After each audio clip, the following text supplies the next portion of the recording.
اللهم اهدنا فيمن هديت، اللهم اهدنا فيمن هديت، وعافنا فيمن عافيت،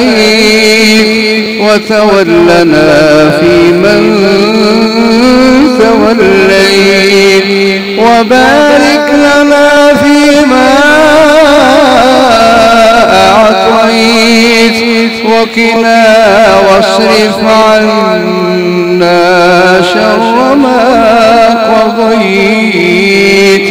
فإنك تقضي ولا يقضى عليك، إنه لا يذل من واليت ولا يعز من عاديت،